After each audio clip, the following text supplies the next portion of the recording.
38 sections మీ అందరికీ well noted గా వచ్చున్నాయి అనుకుంటున్నాను. ఏంటి పరిస్థితి? ఆర్టీ మొత్తం వచ్చేసినట్టేనా?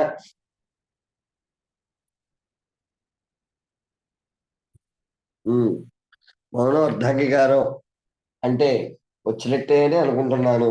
1-2 సార్లు బాగా ప్రాక్టీస్ చేయండి. ఎందుకంటే మనకు సంబంధించి ఆర్టీఈ ఎన్సిఎఫ్ నుంచే క్వశ్చన్స్ ఎక్కువగా వస్తూ ఉంటాయి. కాబట్టి ఆర్టీఈ 2009లో 38 సెక్షన్స్ చూసుకోండి. ఒకసారి స్పీడ్ గా రివ్యూ చేస్తాను, చూసుకునే ప్రయత్నం చేయండి. సెక్షన్ 1 ప్రకారం పేరు, పరిధి, ప్రారంభం. సెక్షన్ 2 ప్రకారం నిర్వచనాలు. సెక్షన్ 3 ప్రకారం 6 నుంచి 14 సంవత్సరాల బాలబాలికలు తమ పొరుగునే ఉన్న పాఠశాలల్లో ఉచిత విద్యను పొందవచ్చు. వైకల్యం కనుక ఉంటే 18 సంవత్సరాల వరకు పొందవచ్చు. సెక్షన్ 4 ప్రకారం వయస్సు ప్రకారమే విద్యార్థికి ప్రవేశాన్ని కల్పించాలి. సెక్షన్ 5 ప్రకారం పాఠశాల నుంచి పాఠశాలకు మారచ్చు. టీసీ అడగగానే ఇచ్చివేయాలి, టీసీ లేకుండా జాయిన్ చేసుకోవాలి. సెక్షన్ 6 ప్రకారం తగు ప్రభుత్వం పాఠశాల లేని చోట 3 సంవత్సరాల లోపు పాఠశాల నిర్మించాలి. సెక్షన్ 7 కేంద్రం బాధ్యతలు. సెక్షన్ 8 రాష్ట్రం బాధ్యతలు. సెక్షన్ 9 స్థానిక ప్రభుత్వం బాధ్యతలు. సెక్షన్ 10 తల్లిదండ్రుల బాధ్యతలు. సెక్షన్ 11 పూర్వ ప్రాథమిక విద్యను ఇచ్చే బాధ్యత స్థానిక ప్రభుత్వానిది. సెక్షన్ 12 పాఠశాల యొక్క విధులు చెప్తోంది. ఈ పాఠశాల విధుల్లో గవర్నమెంట్ పాఠశాల 100% ఉచిత విద్యను ఇవ్వాలి. ఈ 100% ఉచిత విద్యలో ఎస్సీలకి 10%, ఎస్టీలకి 4%, బీసీలకి 6%, హెచ్ఐవి మరియు అనాథలకి 5% ఇవ్వడం జరిగింది. సెక్షన్ 13 ప్రకారం క్యాపిటేషన్ ఫీజు తీసుకోవడం నేరం. తీసుకుంటే 10 రెట్ల శిక్ష. ప్రవేశ పరీక్షలు పెట్టరాదు. పెడితే శిక్ష 25,000. ఒకవేళ రెండవసారి పెడితే 50,000. సెక్షన్ 14 వయస్సు నిరూపణ పత్రం లేకపోయినా ప్రవేశాన్ని కల్పించాలి. సెక్షన్ 15 ప్రవేశం గవర్నమెంట్ స్కూల్లో ఎప్పుడైనా పొందవచ్చు. సెక్షన్ 16 పూర్వపు తరగతిలో కానీ అదే తరగతిలో కానీ ఉంచడం నేరం. సెక్షన్ 17 మానసికంగా శారీరకంగా హింసించరాదు. సెక్షన్ 18 లైసెన్స్ లేని పాఠశాలల్ని రద్దు చేయాలి. ఒకవేళ లైసెన్స్ లేని పాఠశాల తెరిస్తే 1,00,000 రూపాయల శిక్ష. సెక్షన్ 19 చట్టానికి ముందే ఏర్పడిన పాఠశాలకు చట్టం ఏర్పడిన తర్వాత అదనంగా 3 సంవత్సరాల టైం ఇవ్వాలి. సెక్షన్ 20 మరి చట్టంలో మార్పులు చేయాలంటే కేంద్ర ప్రభుత్వమే చేయాలి. సెక్షన్ 21 ఏం ఏర్పాటు చేయాలండి? వెరీ గుడ్, ఎస్ఎంసి ఏర్పాటు చేయాలి. సెక్షన్ 22 ఎస్ఎంసి పాఠశాల అభివృద్ధి ప్రణాళికని అక్టోబర్ టు నవంబర్ కల్లా తయారు చేయాలి. సెక్షన్ 23 ఉపాధ్యాయుని యొక్క అర్హతలు చెప్తోంది. సెక్షన్ 24 ఉపాధ్యాయుని యొక్క విధులు చెప్తోంది. సెక్షన్ 25 షెడ్యూల్ ప్రకారమే ఉపాధ్యాయ విద్యార్థి నిష్పత్తి ఉండాలి. సెక్షన్ 26 10% మించి ఖాళీలు ఉండకూడదు. సెక్షన్ 27 జనాభా లెక్కలు, ఎన్నికల నిర్వహణ, విపత్తు నిర్వహణ మాత్రమే ఉపాధ్యాయుని యొక్క అదనపు బాధ్యతలు. సెక్షన్ 28 ప్రైవేటు బోధన చెయ్యరాదు. సెక్షన్ 29 పాఠ్య ప్రణాళికని మూల్యాంకనాన్ని తయారు చేసేది కేంద్ర ప్రభుత్వం. సెక్షన్ 30 1 నుంచి 8వ తరగతి వరకు పరీక్షలు వద్దు. 31 శిశు హక్కుల సంరక్షణ గురించి ఎన్సిపిసిఆర్, ఎస్సిపిసిఆర్ ఏర్పాటు చేసుకోవాలి. 32 శిశు హక్కులకు భంగం వాటిల్లితే స్థానిక ప్రభుత్వానికి తెలియజేయాలి. 33 జాతీయ సలహా సంఘం 15 మంది సభ్యులతో ఏర్పడాలి. దీని నిర్మాణం 1+1+13. సెక్షన్ 34 రాష్ట్ర సలహా మండలి ఏర్పడాలి 15 మంది సభ్యులతో. దీని నిర్మాణం 1+1+13. 35 మరి మనం మాట్లాడుకున్నటువంటి 35 ప్రకారం మార్గదర్శకాలను కేంద్రం ఇవ్వాలి. 36 విచారణ ప్రత్యేక అధికారి మాత్రమే చేపట్టాలి. 37 కోర్టులు పోలీసులు ఇన్వాల్వ్ అవ్వకూడదు. 38 మరి మనం చెప్పుకున్న ప్రకారం పార్లమెంట్ ముందు 30 రోజులు ఉంచాలి. ఇవి 38 సెక్షన్స్. కాబట్టి మనం ఇలా వరుసగా రాసుకుంటే ఒక ఆర్డర్ గుర్తుంటుంది. 2 అడుగుతాడండి, సెక్షన్సే అడుగుతున్నాడు. వాడు చట్టం అడగడంతో పాటు సెక్షన్స్ కూడా క్లియర్ గా అడుగుతున్నాడు. గుడ్. మరి ఆర్టీఈ ప్రకారం షెడ్యూల్ చూసాం. 1 నుంచి 60 మంది ఉంటే ఉపాధ్యాయులు 2 teachers. 61 నుంచి 90. అందరూ ఆన్సర్ చెప్పే ప్రయత్నం చేయండి. 121 నుంచి 91 నుంచి 120. 4 teachers, sir. 4 teachers. 121 to 200. 5 teachers. 5 teachers. 150 మంది దాటితే ఎవరు ఉండాలి? HM. హెచ్ఎం ఉండాలి. ఒకవేళ 200 దాటినా ఉపాధ్యాయ విద్యార్థి నిష్పత్తి ఎంత ఉండాలి? 1:40. 40. ఉన్నత ప్రాథమిక పాఠశాలలో కనీసం ఉండవలసిన ఉపాధ్యాయుల సంఖ్య 5.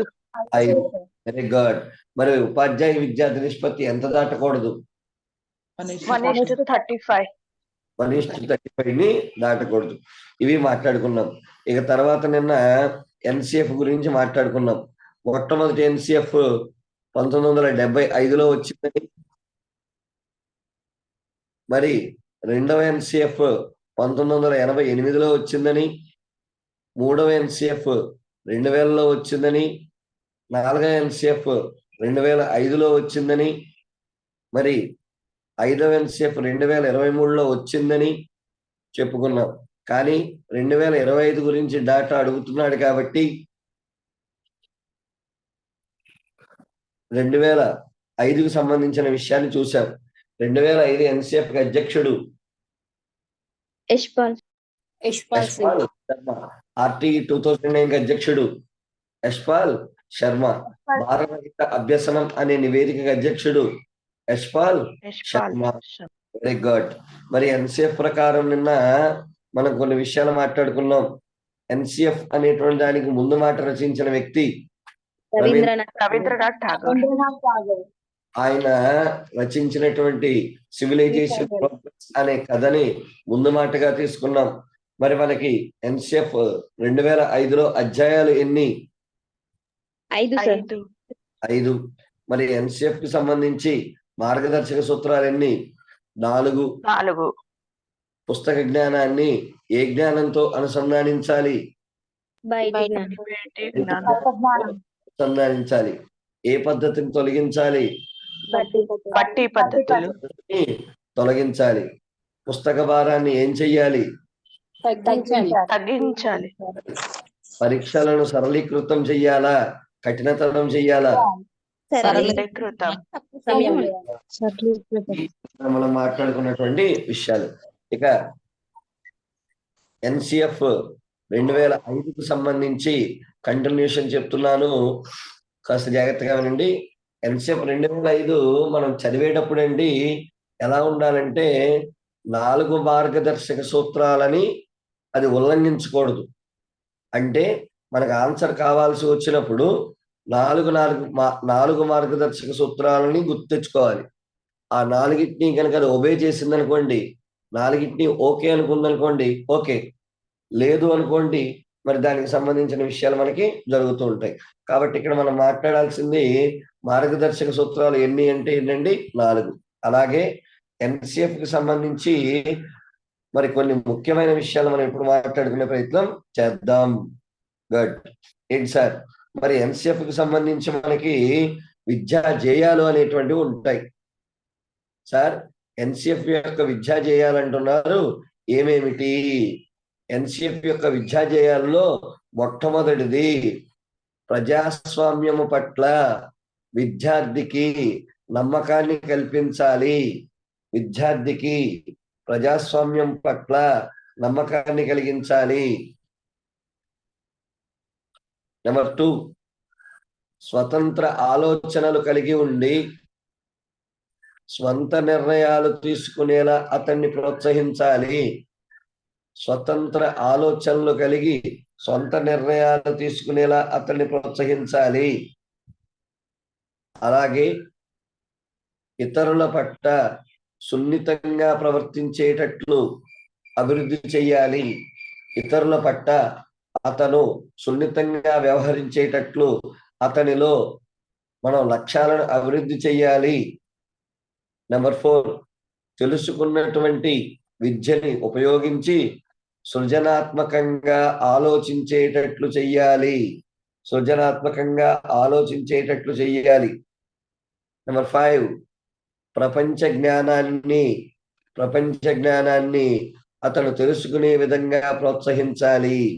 ఇవి ఎన్సిఎఫ్ యొక్క విద్యా జేయాలు. ఇవి ఫిక్స్డ్ గా ఏమి ఉండవండి. కాకపోతే విద్యా జేయాలని ఎందుకు మనం చెప్పాం? ఒకవేళ మనకి ఏదైనా క్వశ్చన్ ఇస్తే ఇచ్చినటువంటి వాటిలో ఆప్షన్ ఏదైతే 4 ఆప్షన్స్ ఉంటాయో ఆ 4 ఆప్షన్స్ లో ఒకవేళ సెకండ్ ఆన్సర్ అనుకుందాం, ఈ సెకండ్ అనేటువంటిది ఈ 5 విషయాలని కలిగి ఉంటుంది. కాబట్టి మనం ఆన్సర్ ని ఎన్నుకోవడానికి ఉండేటువంటి విషయాలు. కాబట్టి ఎప్పుడూ కూడా దేని మీద అవగాహన కల్పించాలి? ప్రజాస్వామ్యం మీద అవగాహన కల్పించాలి. ప్రజాస్వామ్యబద్ధంగా అతను ఉండేటట్లు చూడాలి. ఇలా ఆలోచించేటట్లు చేస్తూ స్వతంత్ర ఆలోచనలు కలిగి సొంత నిర్ణయాలను తీసుకునేలా ప్రోత్సహించాలి. చాలా మటుకు చెప్తున్నానండి, జీవితంలో చాలా మందికి సొంత నిర్ణయాలు తీసుకునే అవకాశం ఏదో ఒక స్థితిలో వస్తుంది. మరి అప్పుడు అతను వెనక్కి తిరిగి చూసుకోకుండా స్వతంత్ర ఆలోచనలు కలిగి సొంత నిర్ణయాలు తీసుకునేలా అతన్ని ప్రోత్సహించాలి. ఇతరుల పట్ల సున్నితంగా వ్యవహరించడాన్ని నేర్పాలి. ఎందుకంటే అవతల వ్యక్తి యొక్క స్థానంలో ఉంటే మనం తీసుకునే చర్య ఎప్పుడూ బాగుంటుందండి. అవతల వ్యక్తి యొక్క స్థానంలో ఉండి సింపుల్ గా దీన్ని ఎలా చెప్పొచ్చు అంటే, ఒక వ్యక్తి హత్య చేసినప్పుడు అతనికి విధించాల్సిన శిక్ష చూడండి, ఒక వ్యక్తి హత్య చేసినప్పుడు విధించాల్సిన శిక్ష అన్నప్పుడు మనందరికీ ఏమనిపిస్తుంది? ఎస్, ఒక మనిషిని చంపడం చాలా దారుణం, కాబట్టి ఇతని కూడా ఉరి తీయాలనో చంపివేయాలనో చెప్తాం. కానీ హత్య చేసింది ఒక అమ్మాయి, తనను తాను రక్షించుకోవడానికి ఒక క్రూరమైన వ్యక్తిని చంపింది అనగానే వచ్చే ఆన్సర్ ఏమవుతుందండి? మారిపోతుంది. కాబట్టి అవతల వ్యక్తి యొక్క నిర్ణయాల పట్ల కానీ అవతల వ్యక్తి గురించి కానీ సున్నితంగా వ్యవహరించేటట్టు మనం చెప్పాలి. ఇక సృజనాత్మకంగా ఆలోచించేటట్లు చేయడం. ఎందుకంటే చదువుతున్నాడు అనేటువంటిది ఓకే, కానీ చదువుతున్న చదువుని ఎక్కడ ఉపయోగించాలో ఉపయోగించి కొత్తగా ఆలోచించేటట్లు చెయ్యాలి. సృజనాత్మకంగా ఆలోచించేటట్లు చేయాలి. ఇక నెంబర్ 5, ప్రపంచ జ్ఞానాన్ని తెలిపేలా చెయ్యాలి. అంటే చుట్టూ ఉండేటువంటి నేచర్ తెలిస్తేనే, చుట్టూ ఉన్న ప్రపంచం తెలిస్తేనే, చుట్టూ ఉండే పర్యావరణం గురించి తెలిస్తేనే అతడు ముందుకెళ్ళగలుగుతాడు. అటు ప్రపంచ జ్ఞానం గురించి అతనికి తెలియజేయాలి. కాబట్టి ఎన్సిఎఫ్ కు సంబంధించి విద్యా చేయాలి ఏంటండి? 5 ఏమని? ఈ 5 లేనిది ఒకటి ఇచ్చి ఇది విద్యా చేయాల్లో ఉందా లేదా అని కూడా అడగచ్చు. అందుకే 5 కూడా మనం జాగ్రత్తగా బట్టి పట్టాలి. Very good. ఇవి ఎన్సిఎఫ్ యొక్క విద్యా జేయాలు. ఇక నెక్స్ట్ మనం చూడబోతుంది అధ్యాయం 1. సార్ అధ్యాయం 1 అంటున్నారు. అధ్యాయం 1 యొక్క పేరు, అధ్యాయం 1 యొక్క పేరు దృక్పథం. Very good. దీన్ని ఇంగ్లీష్ లో పర్స్పెక్టివ్స్ అనేటువంటి పేరుతో చెప్తాడు. మనం చదువుతున్న సబ్జెక్టే పర్స్పెక్టివ్స్ ఇన్ ఎడ్యుకేషన్. ఇక్కడ సేమ్ టు సేమ్ ఏమడుగుతున్నాడు? పర్స్పెక్టివ్స్ గురించి మనకి ఇక్కడ క్లియర్ గా అడుగుతున్నాడు. క్వశ్చన్ మళ్ళీ అడుగుతున్నాను, జాగ్రత్తగా గుర్తుపెట్టుకోండి. దృక్పథం అంటే పర్స్పెక్టివ్. మరి ఇక్కడ దృక్పథం అంటే ఏంటి సార్? ఈ దృక్పథం అనే లెసన్ స్టార్ట్ చేసే ముందు అక్కడ ఒక చిన్న కథ చెప్తాడు. ఆ కథ గురించి మీకు చెప్తున్నాను. ఏంటి సార్ ఆ కథ అంటే, రోడ్డు మీద ఒక ఆడ మగ కలిసి వెళ్తున్నారు. ఇద్దరూ కూడా కాస్త ఓవర్గానే ప్రవర్తిస్తున్నారు. అందరూ చూస్తుండగానే ముద్దులు పెట్టుకుంటూ కాస్త సమాజానికి భిన్నంగా ప్రవర్తిస్తున్నారు. ఇలా ప్రవర్తిస్తున్న వ్యక్తులు ఎవరెవరు? ఒక ఆడ ఒక మగ ఇద్దరూ కలిసి పబ్లిక్ గా రోడ్డు మీద కాస్త అసభ్యంగా ప్రవర్తిస్తున్నారు. వాళ్ళు ఎవరెవరు? ఆప్షన్ 1 ప్రేయసి ప్రియులు. ఆప్షన్ 2 భార్యాభర్తలు. ఆప్షన్ 3 భావామర్దళ్ళు. ఆప్షన్ 4 ఎవరూ కాదు. ఆప్షన్ 4. ఎవరూ కాదు. Option 4 sir. ఎవరై ఉండొచ్చండి? సమాజానికి వ్యతిరేకంగా ప్రవర్తించే వాళ్ళు, చెడు స్థితిలో ఉన్నటువంటి. ఇంతగా 4th వన్ ఎవరో చెప్తున్నాను చూడండి. తాత మనవరాలు. మరి తాత మనవరాలు అంటున్నారు. తాత వయస్సు ఏమో 60 సంవత్సరాలు, మనవరాల వయస్సు ఏమో సంవత్సరం వయసు ఉన్నటువంటి మనవరాలు తాత చంక ఎక్కి ముద్దులు పెడుతూనే ఉంటుంది. ఇప్పుడు చూడండి, ముద్దులు పెట్టుకుంటున్నారు అనగానే నాయకాదిత్య ప్రేయసీ ప్రియులు అనిపించారు, కొంతమందికి భార్యాభర్తలు అనిపించారు, కొంతమందికి భావామర్దలు అనిపించారు, ఇంకొంతమందికి కాస్త వీళ్ళు విచిత్రమైన వ్యక్తులు అనిపించారు. మరి అసలు వచ్చేసరికి తాత మనవరాలు అయ్యారు. అంటే ఇక్కడ చూడండి, మనం ఒక సిచ్యువేషన్ చెప్పగానే, ఒక విషయం చెప్పగానే దాన్ని ఏ కోణంలో చూస్తామో దాన్నే దృక్పథం అనే పేరుతో చెప్తాం. మనం ఏ కోణంలో అయితే విషయాన్ని చూస్తామో దాన్నే దృక్పథం అనే పేరుతో చెప్తాం. Good sir. మరి దృక్పథం అంటున్నారు, దీని గురించి ఇంకా క్లియర్ గా క్వశ్చన్ ఒకటి అడుగుతున్నాను. ప్రస్తుత విద్యా లక్ష్యం ఆప్షన్ 1 జ్ఞానాన్ని తెలుసుకోవడం. ఆప్షన్ 2 ఉద్యోగాన్ని సాధించడం. ఆప్షన్ 3 మార్కులు అధికంగా సాధించడం. నెంబర్ 4 సంఘంలో గౌరవాన్ని సాధించడం. క్వశ్చన్ ఈసారి ఇలా అడిగాడండి. ఆధునిక విద్యా లక్ష్యం జ్ఞానం, ఉద్యోగం, మార్కులు సాధించడం, గౌరవాన్ని పొందడం. ఆప్షన్ 2. ఆప్షన్ 1 వాళ్ళు ఎస్ అనండి ఒకసారి. Option 1 sir. Option 1 yes sir. Option 1. Option 1. అనేవాళ్ళు. Yes sir. Option 3. Option 4. Good. అంటే ఇప్పుడు చూద్దాం. విద్యా లక్ష్యం నాకు తెలిసి ఇక్కడ ఉన్నటువంటి మా విద్యార్థులందరూ కూడా బిఈడిని చేశారు. మరి బిఈడి చేసింది దేని గురించి అండి? జ్ఞానం గురించా, ఉద్యోగం గురించా? ఏ మార్కులు గౌరవం తీసేయండి, 100% దేని గురించి అండి? జ్ఞానం గురించి అని అనుకుంటాం, కానీ అది పచ్చి అబద్ధం. కేవలం దేని గురించి అండి? ఉద్యోగం రాదు కదా సార్. ఓకే, దాని గురించే వద్దన్నాను. మరి ఇప్పుడు బిఈడి చేసి గవర్నమెంట్ జాబ్ రాదు అంటే ఇందులో ఎంతమంది బిఈడి చేస్తారు? అంటే మీరు అన్నది కరెక్టే, జ్ఞానం లేకుండా ఉద్యోగం రాదు, ఓకే. బట్ గవర్నమెంట్ జాబులు బిఈడి వాళ్ళకి లేవు అంటే ఎంతమంది బిఈడి చేస్తారు అంటే, నాకు తెలిసి 99% మంది. అందరూ అలానే ఉన్నారు నేను చెప్పట్లా, కానీ నేటి విద్యా లక్ష్యం ఏమైపోయిందంటే ఉద్యోగాన్ని సాధించడమే. ఇది మీరు కూడా ఒకసారి ఆలోచించండి. నిజంగా బిఈడి గనక చేసిన వాళ్ళకి గవర్నమెంట్ జాబ్ ఉండదు అని అంటే బిఈడిలు చేసే అవకాశం పెరుగుతుందా తగ్గుతుందండి? తగ్గుతుంది. తగ్గుతుంది.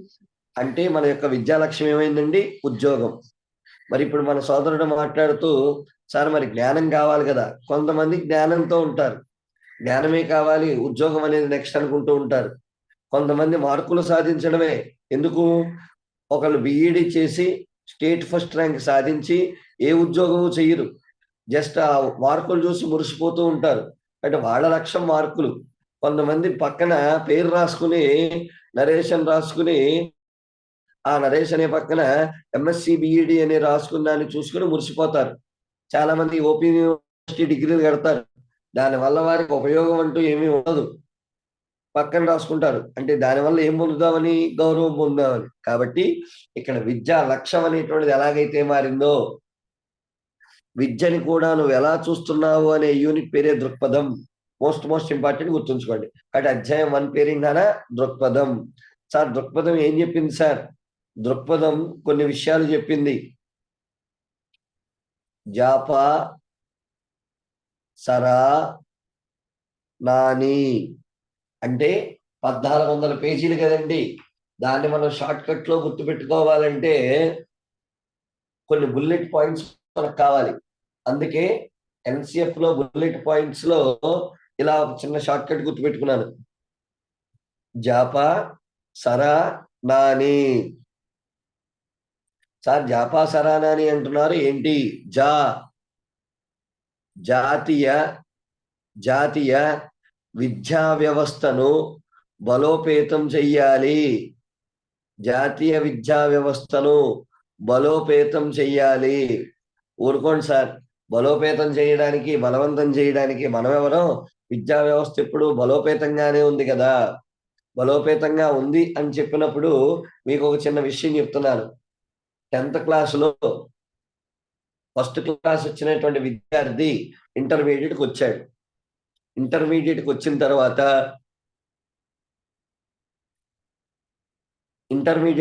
తర్వాత అక్షరాలు కూడా రాయలేని స్థితిలో ఉంటే మన జాతీయ విద్యా వ్యవస్థ ఏ రేంజ్ లో ఉందో అర్థం చేసుకోండి. అలాంటి విద్యార్థులు ఉన్నారో లేరో మీకు కూడా తెలుసు. 100% ఉన్నారు. అంటే మన విద్యా వ్యవస్థ లోపభూయిష్టంగా ఉంది. మార్కుల గురించో గౌరవాలు సంపాదించుకోవడానికో లేదా మరెందుకో విద్యను ముందుకు కొనసాగిస్తూ ఉన్నారు. ప్రభుత్వాలు కూడా సేపు 100% అక్షరాస్యత సాధించాలి అంటున్నాయి తప్ప ఆ అక్షరాస్యత వల్ల వచ్చే ఉపయోగాల గురించి పట్టించుకోవడం లేదు. కాబట్టి మనం చేసే పనులు, మనం ఇచ్చే పాఠ్య ప్రణాళిక జాతీయ విద్యా వ్యవస్థను బలోపేతం చేసేదిగా ఉండాలి. ఎన్సిఎఫ్ షుడ్ బి స్ట్రాంగ్ గా ఉండాలి. అది నేషనల్ ఎడ్యుకేషన్ సిస్టమ్ ని బాగా స్ట్రాంగ్ గా ఉండేటట్టు చెయ్యాలి. గుడ్. పాఠ్య ప్రణాళిక భారాన్ని తగ్గించాలి.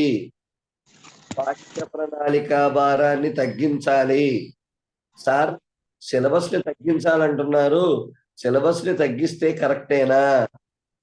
అప్పుడు జాతీయ విద్యా వ్యవస్థ బలోపేతం అవుతుందా అని అడుగుతున్నాడు. గుడ్. మరి పాఠ్య ప్రణాళిక భారాన్ని తగ్గించాలి అంటున్నప్పుడు నా దగ్గర ఎదురైన ప్రశ్న, మనందరము కూడా కంటెంట్ చదువుతున్నాం, కంటెంట్కి టెక్స్ట్ బుక్సే చదువుతున్నాం. ఏ టెక్స్ట్ బుక్స్ అయితే బాగున్నాయి? న్యూ టెక్స్ట్ బుక్స్ అయితే బాగున్నాయా? ఓల్డ్ టెక్స్ట్ బుక్స్ అయితే బాగున్నాయా? న్యూ అంటే ఏంటి? కలర్స్ పేజీస్ తో ఉన్నవి new books, black and white గా ఉండి మీరు చదివినవి ఓల్డ్ బుక్స్.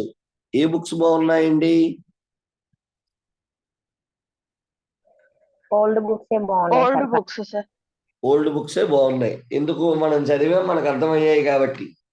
ఇప్పుడు న్యూ బుక్స్ ఏంటి? మనకు అర్థం కావట్లేదు కాబట్టి అవి బాగోలేదు అంటున్నారు. అంతేనండి, లేదా ఇంకేదైనా కారణం ఉందా? కాన్సెప్ట్ ఓరియంటెడ్ గా లేవు సార్. ఇప్పుడు అంటే ప్రాపర్ గా లేవు, కంటెంట్ పూర్తిగా ఇవ్వాల. యాక్టివిటీ బేస్డ్ ఉన్నాయి సార్, ఎక్కువ అంటే డెప్త్ లేవు సార్. Very good. డెప్త్ లేవు. కొన్ని మరి ఇప్పుడు జాతీయ విద్యా వ్యవస్థకు సంబంధించినటువంటి పాఠ్య ప్రణాళికగా సంబంధించి ఒక విషయం చెప్తున్నాను. ఎన్సిఎఫ్ యొక్క మొట్టమొదటి లక్ష్యమే పాఠ్య ప్రణాళికా భారాన్ని తగ్గించడం. మనం మార్గదర్శక సూత్రాలు చూసామండి. ఈ 4 మార్గదర్శక సూత్రాల్లో కూడా మనం ఏమనుకున్నాం? నెంబర్ 1, బయటి జ్ఞానాన్ని అనుసంధానించాలని, బట్టి పద్ధతిని తొలగించాలని. నెంబర్ 3, పాఠ్య ప్రణాళికా భారాన్ని తగ్గించాలని, పరీక్షల సరళీకృతం చేయాలని. అంటే ఎక్కడికి వెళ్ళినా పాఠ్య ప్రణాళికా భారాన్ని తగ్గించమంటున్నారు, పుస్తకాల సైజు తగ్గించమంటున్నారు.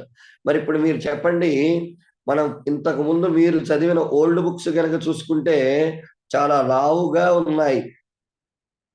మరి న్యూ బుక్స్ చూసుకుంటే కాస్త స్లిమ్ గా ఉన్నాయి. అంటే ఇక్కడ ఈ ఓల్డ్ బుక్స్ డైటింగ్ చేసి న్యూ బుక్స్ వచ్చేసరికి స్లిమ్ గా అయ్యాయి. అయితే మరొక్కసారి ఆ ఓల్డ్ బుక్ ని న్యూ బుక్ ని కంపేర్ చేసే ప్రయత్నం చేస్తున్నాను.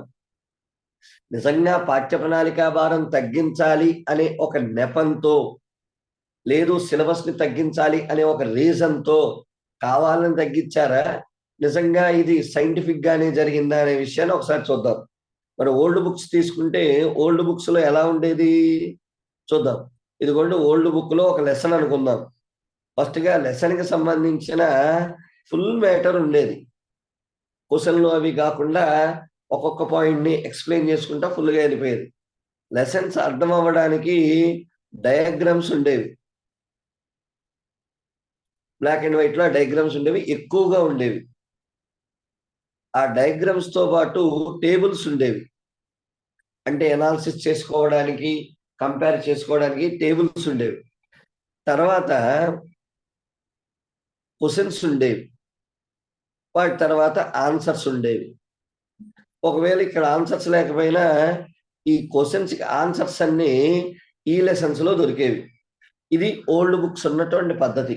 దీన్ని మనం డెప్త్ గా ఉందని మనం మాట అంటున్నాం, కరెక్టే, నేను కూడా ఒప్పుకుంటాను, నేను కూడా చదివిన వాడినే కాబట్టి సంతోషం, గుడ్.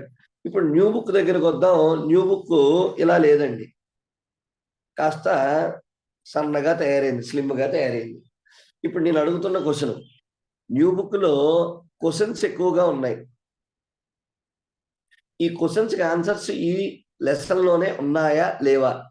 మరి న్యూ బుక్స్ చదువుతున్నారు కాబట్టి నేను అడుగుతున్నటువంటి ప్రశ్న, క్వశ్చన్స్ అన్నిటికీ ప్రస్తుతం ఉన్నటువంటి పుస్తకాల్లోనే ఆన్సర్స్ ఉన్నాయా లేవా? లేవు సార్. లేవు సార్. లేవు. కాబట్టి పుస్తకాలు ఫాలో అవుతున్నారు కాబట్టి లేవు. ఇప్పుడు మీరు అడిగే ప్రశ్న ఏంటంటే, క్వశ్చన్స్ కి ఆన్సర్స్ ఇందులో లేనప్పుడు ఈ పుస్తకాలు స్టాండర్డ్ ఎలా అవుతాయి? అర్థం చేసుకొని అంటే లెసన్ మొత్తం కంప్లీట్ గా అవగాహన చేసుకొని దాని మీద ఆన్సర్ చేయాలనేది ఉద్దేశం. ఆన్సర్ చేయాలనేది ఉద్దేశం. గుడ్. మరి ఇక్కడ చూడండి, ఇక్కడేమో దాదాపుగా 5 అంచెల సిస్టమ్, 5 లేయర్స్ లో ఇక్కడ వచ్చింది. ఇక్కడ వచ్చేసరికి డైరెక్ట్ గా లెసన్ ఏమీ లేదు, కేవలం ఏమున్నాయి? క్వశ్చన్స్ ఉన్నాయి. ఏమన్నా అంటే ఈ క్వశ్చన్స్ కింద ఏమంటున్నాడు? తరగతి గదిలో ఉపాధ్యాయుణ్ణి అడుగుము. మన తాడు దిగుతుంది. అక్కడ పుస్తకంలో ఏదో మంచి ప్రశ్న ఒకటి ఇస్తున్నాడు, దాన్ని తీసుకొచ్చి ఏమడుగుతున్నాడు? గదిలోని ఉపాధ్యాయుని అడుగు అంటున్నాడు. కాబట్టి ఇప్పుడు జ్ఞానం ఇవ్వాల్సిన బాధ్యత, దానికి ఆన్సర్ ఇవ్వాల్సిన బాధ్యత నీది. ఇది కరెక్టేనా కాదా అంటే 100% కరెక్ట్, 100% కరెక్ట్. ఎందుకు? ఇవాళ మీరు ఓల్డ్ బుక్స్ లో ఎంత నాలెడ్జ్ ఉంది అంటే మీరు చదివారు కాబట్టి తెలుసు. న్యూ బుక్ గురించి చెప్తున్నారు. ప్రతి ప్రశ్న ఒక పెద్ద కొత్త అధ్యాయానికి నాంది. ప్రతి ప్రశ్న విద్యార్థిలో కొత్త కొత్త ఆలోచనలు తీసుకొస్తుంది. ప్రతి ప్రశ్న సొంత నిర్ణయాలు తీసుకునేటట్టు చేస్తుంది. ప్రతి ప్రశ్న సృజనాత్మకంగా ఆలోచించేటట్లు చేస్తుంది. కాబట్టి ఇక్కడ నేను చెప్పేది ఏంటి? 100% పాఠ్య ప్రణాళికా భారాన్ని తగ్గించారు, సిలబస్ ని, అందులో ఉండే కంటెంట్స్ ని తగ్గించారు, క్వశ్చన్స్ ని పెంచారు. దానివల్ల ఇక్కడ ఏమవుతుంది? పాఠ్య ప్రణాళికా భారం తగ్గింది. నాకు బాగా గుర్తండి, మరి మీకు గుర్తుందో లేదో, ఓల్డ్ బుక్ లో 9th క్లాస్ మ్యాథమెటిక్స్ బుక్ ఉండేది, బాగా లావుగా. మరి మా తరంలో అయితే బాగా లావుగా ఉండేదండి. అది ఇచ్చుకుని కొడితే చచ్చిపోయేవాళ్ళం. మామూలుగా ఉంటుంది, తల కింద దిండు లేకపోతే అది పెట్టుకునేవాళ్ళం. కానీ ఇవాళ ఆ సైజులో బుక్స్ లేవండి, ఏ బుక్స్ లేవు. కారణం ఒకటే, పాఠ్య ప్రణాళిక భారాన్ని తగ్గించాడు. ఇందాక సోదరుడు మాట్లాడుతున్నట్టు పాఠం మొత్తం మీద అవగాహన కల్పించాల్సిన బాధ్యత ఉపాధ్యాయుడిది. ప్రశ్నలు అనేటువంటి వాటికి సమాధానాలు చెప్పించాల్సిన బాధ్యత ఉపాధ్యాయుడిది. కాబట్టి ఉపాధ్యాయుడికి విపరీతమైనటువంటి వర్క్ ఇచ్చారు. అందుకే మన ఎవరికి నచ్చట్లేదండి. ఆ క్వశ్చన్లన్నీ ఎలా ఉంటాయంటే ఒక విచిత్రంగా ఉంటాయి. బట్ ఒక చిన్న క్వశ్చన్ గురించి మీకు చెప్పి ముందుకెళ్తాను. ఒక బయాలజీ క్వశ్చన్, మ్యాథమెటిక్స్ మీద నాకు అంతగా పట్టులేదు కాబట్టి కొత్త బుక్స్ లో ఉన్న బయాలజీలో ఒక క్వశ్చన్ అడుగుతున్నాను, ఆలోచించి ఆన్సర్ చెప్పే ప్రయత్నం చేయండి. ఏమని అడిగాడు వాడు? సాధారణంగా ఎండాకాలం ఉంటుంది, ఆ ఎండాకాలంలో నీరు మనం ఎక్కువగా తాగుతాం, మూత్రం మాత్రం చాలా తక్కువగా వస్తుంది. ఇది అందరము ఇవాళ ఫేస్ చేస్తున్నటువంటి విషయమే. ఎండాకాలం వచ్చేసింది, వాటర్ విపరీతంగా తాగుతున్నాం, మూత్రం మాత్రం తక్కువ వస్తుంది. కాలం మారింది, శీతాకాలం వచ్చింది, నీరు చాలా తక్కువగా తాగుతున్నాం, మూత్రం మాత్రం ఎక్కువగా వస్తుంది. దీన్ని కాస్త మన లాంగ్వేజ్ లో చెప్పుకుంటే, పెట్టుబడి ఎక్కువ పెట్టాం, రాబడి మాత్రం తగ్గింది. పెట్టుబడి తక్కువ పెట్టాం, రాబడి వద్దనుకున్నా వస్తుంది. దీనికి కారణం ఏమిటి? శీతాకాలం అధిక మూత్రం రావడానికి గల కారణం ఏమిటి? లేదా ఎండాకాలం మూత్రం తక్కువ రావడానికి గల కారణం ఏమిటి? ఒక్క నిమిషం ఆలోచించండి.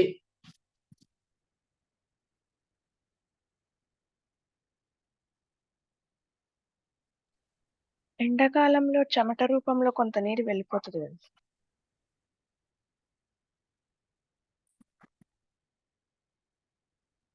చెప్పండి. మ్యాథ్స్ వాళ్ళం కాబట్టి బయాలజీ క్వశ్చన్కి ఆన్సర్ చెప్పము అంటున్నారు. Can I give options? Good. Number 1, చెమట రూపంలో నీరు పోవడం. Number 2, high BP. Number 3, low BP. Number 4, శ్వేత గ్రంథుల అధిక పనితీరు.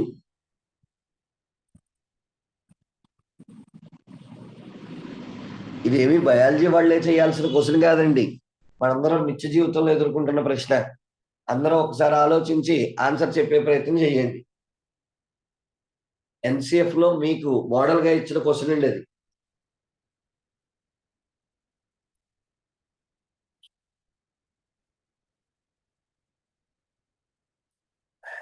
గుడ్. 1 అనుకునే వాళ్ళు ఎస్ అండి. Very good. 2 అనుకునే వాళ్ళు నోబడి. 3 అనుకునే వాళ్ళు నోబడి. 4 అనుకునే వాళ్ళు good. Yes sir. Yes, very good. సరే, ఇక్కడ సింపుల్ గా ఒక విషయం చెప్తున్నాను. Answer high BP. ఒక నిత్య జీవితంలో జరిగిన సంఘటనని ఇలా ఇచ్చాడండి. ఇది చెప్పాలి అంటే బీపీ గురించి చెప్పి రక్త ప్రసరణ గురించి చెప్పాలి. అంటే మీకు నేను ఇక్కడ ఒక ఉదాహరణ చెప్పాను అంతే. ఈ క్వశ్చన్ మీకు ఎన్సిఎఫ్ లో కూడా ఇచ్చాడండి.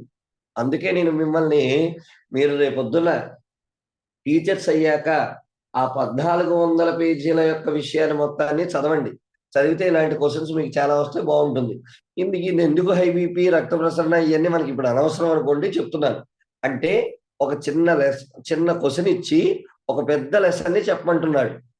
దానివల్ల ఏమవుతుందంటే పిల్లవాడికి ఎంతసేపు కూడా సృజనాత్మకంగా ఆలోచించే అవకాశం పెరిగిపోతుంది.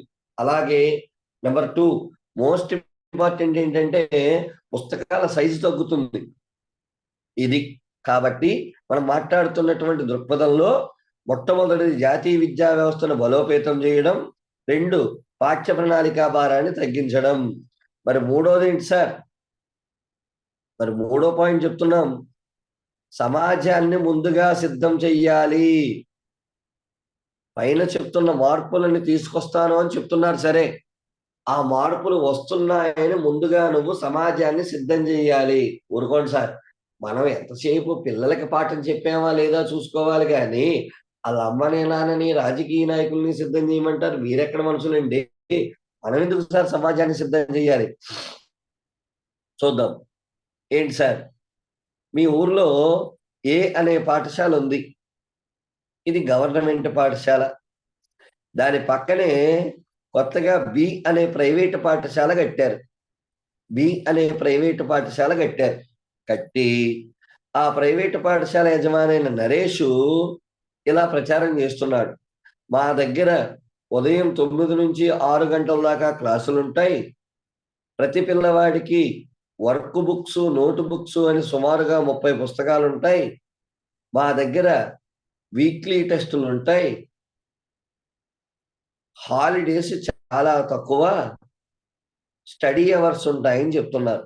ఒక ప్రైవేట్ స్కూలు మొత్తం పేరెంట్స్ అందరికీ ఇలా ప్రచారం చేస్తుంది. ఇక్కడ గవర్నమెంట్ స్కూల్లో ఉన్న నువ్వేం చెప్తున్నావు? అబ్బబ్బే 9 to 3 చెప్తాం, అయిపోతుంది. అసలు వర్క్ బుక్స్ అనేటువంటి ఉండవు, అవి మా దగ్గరే ఉంటాయి. పరీక్షలు అసలు 1 నుంచి 8వ తరగతి దాకా లేవు అని చెప్పావు. ఇప్పుడు ఒక సాధారణ తల్లిదండ్రులు ఏ అనే పాఠశాలలో చేరడానికి ఆసక్తి చూపుతారా? బి అనే పాఠశాలలో చేరడానికి ఆసక్తి చూపిస్తారా?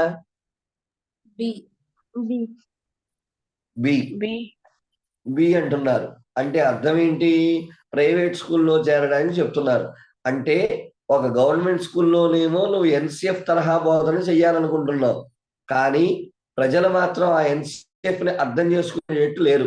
అందుకే ముందు ప్రజలను సిద్ధం చెయ్యండి, తల్లిదండ్రుల్ని. మరి వాళ్ళ ఎన్సిఎఫ్ చెప్పాలని స్కూల్కి వెళ్తావు సరే, చెప్పించుకోవడానికి పిల్లలు రావాలి కదండి. రాను రాను గవర్నమెంట్ స్కూళ్ళలో పిల్లల యొక్క సంఖ్య ఎలా తగ్గిపోతుందో మనందరికీ తెలుసు. మరి పిల్లలే లేనప్పుడు మనం ఎన్సిఎఫ్ చదివితేనేంటి, ఆర్టీఏ చదివితేనేంటి, కొండ మీద కోతిని చదివితేనేంటి? ఉపయోగపడదు కదా. అందుకని ముందుగా మనం ఎవరిని సిద్ధం చెయ్యాలి? సమాజాన్ని సిద్ధం చెయ్యాలి. పిల్లలకి ఇలా పాఠాలు చెప్తే జరిగే విషయం ఏంటో చెప్పాలి. మొన్న రీసెంట్గా స్టాటిస్టికల్ సర్వే ఒకటి వచ్చిందండి.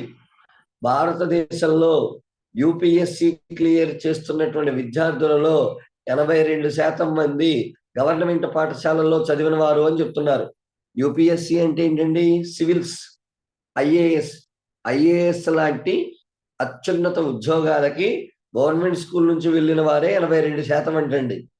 అంటే సక్సెస్ ఎవరిదండి? గవర్నమెంట్ స్కూల్ది. ఇక్కడ మీరు ఒక విషయం ఆలోచించండి. మిమ్మల్ని అందరినీ కూడా నేను నిజంగా అడుగుతున్నాను, రేపు మీ అందరూ టీచర్స్ అయ్యాక, వివాహాలు అయిన తర్వాత మీ పిల్లలని ఏ స్కూల్లో వేయడానికి ఆసక్తి చూపిస్తారు? గవర్నమెంట్ స్కూలా, ప్రైవేట్ స్కూలా?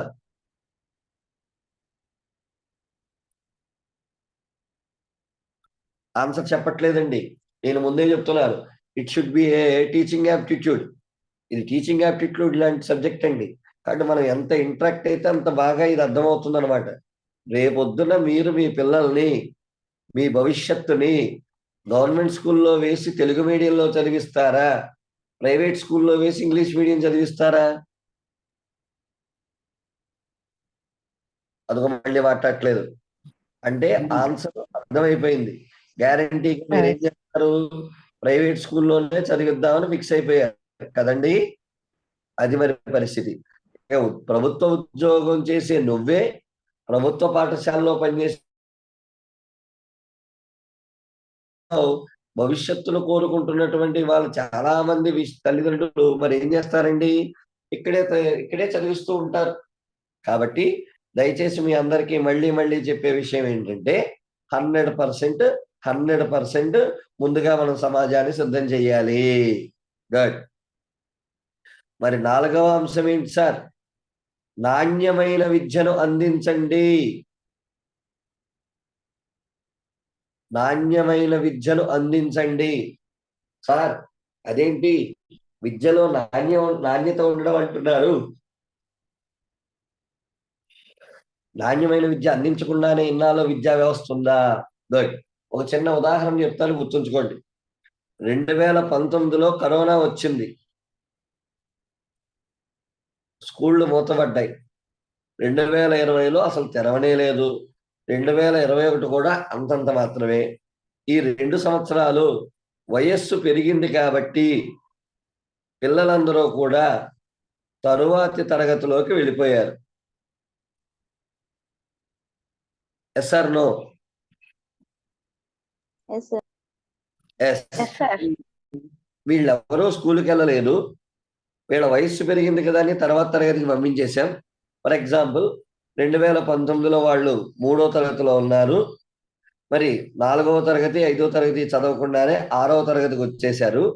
ఇప్పుడు ఈ 4, 5 తరగతుల్ని ఇంట్లో ఉన్న పేరెంట్స్ చెప్పారా, లేదా స్కూల్కి వెళ్ళిన తర్వాత మళ్ళీ టీచర్స్ చెప్పారా, లేదా ప్రస్తుతం ఏమన్నా ప్రత్యేక శిక్షణ జరుగుతుందా అనే విషయాన్ని ఆలోచిస్తే అసలు 4, 5 ఎవరికి గుర్తులేవు.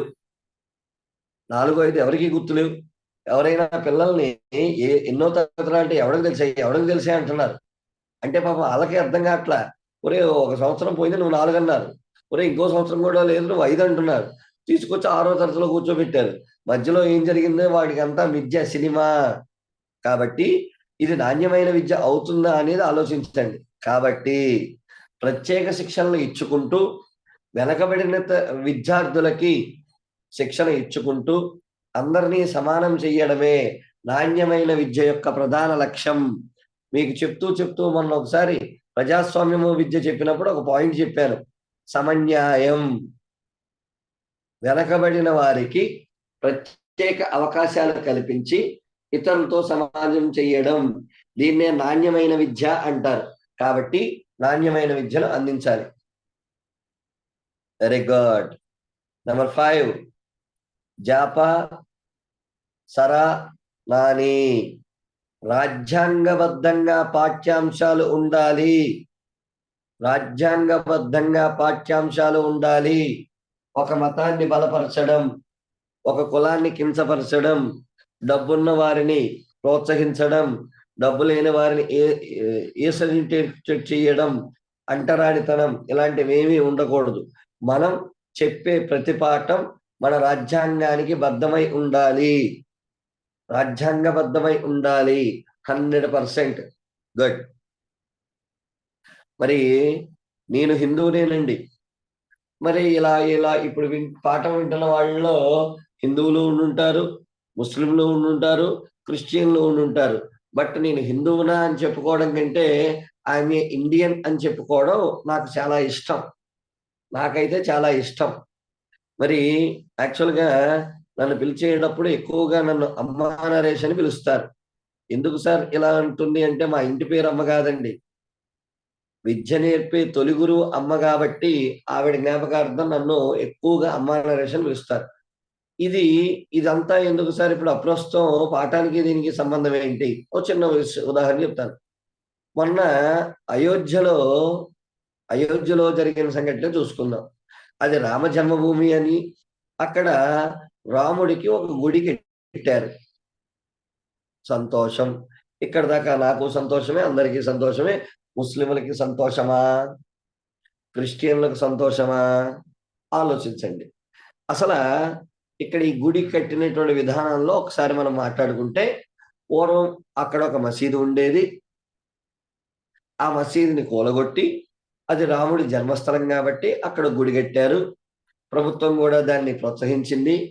దాంతో ఒక చిన్న కార్యక్రమం, ప్రతి దగ్గర కాషాయ జెండాలు ఎగరేయండి అని చెప్పగానే మనందరం కూడా కాషాయ జెండాలు ఎగరేసాం. చాలా రకాల ర్యాలీలు అవి కూడా చేశాం.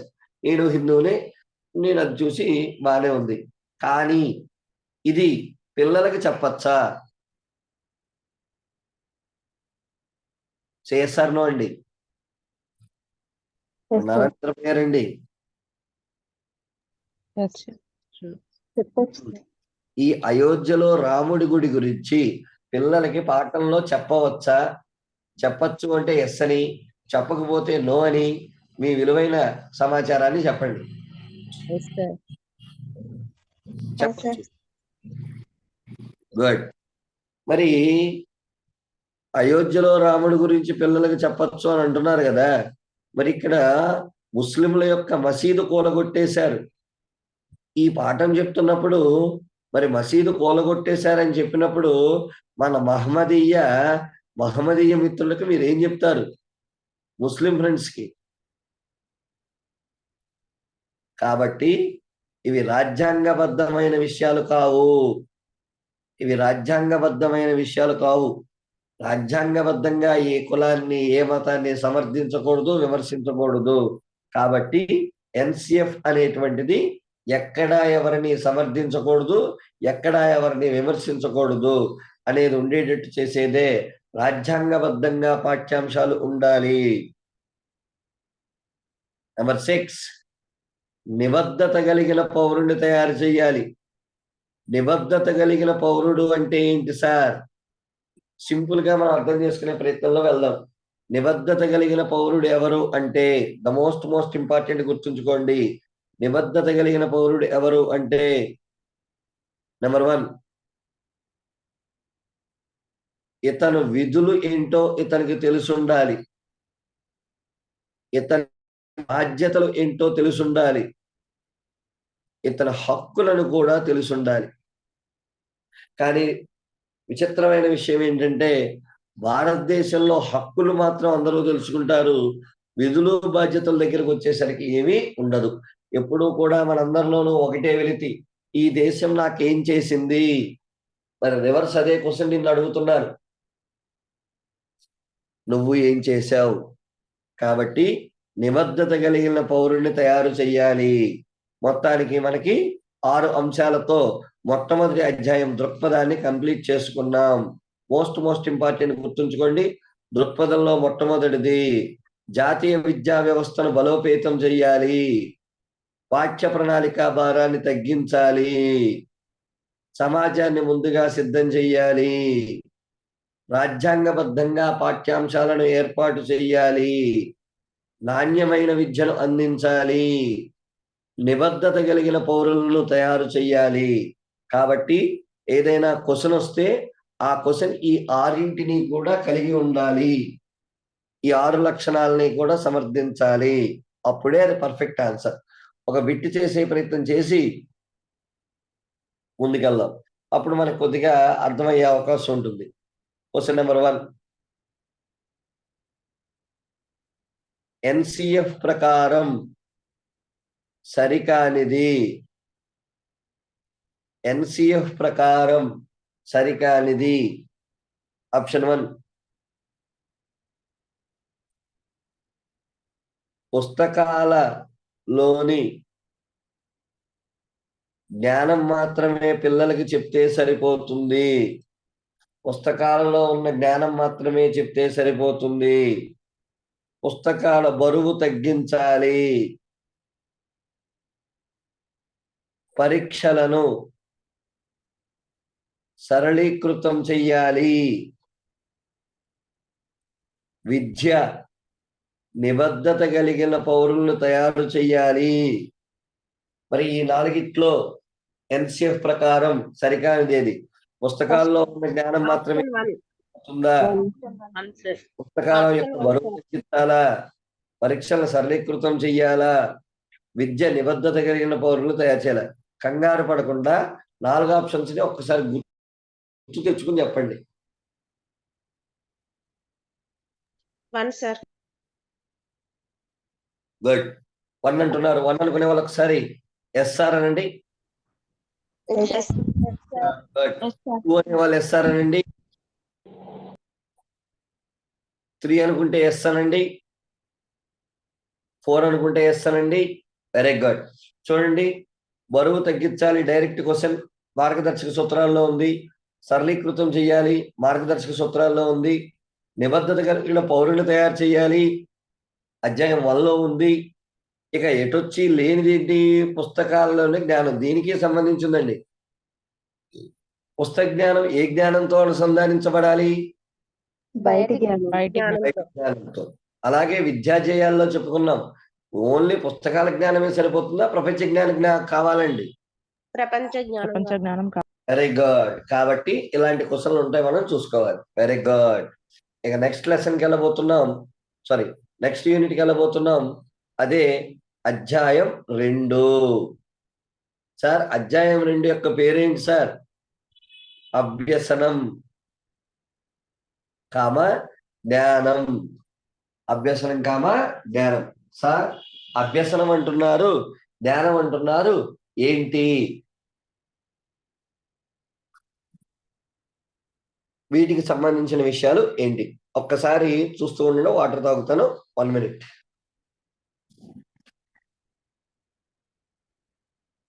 అభ్యసనం జ్ఞానం అందరూ ఉన్నారు కదండి? ఎస్ సార్ అండి.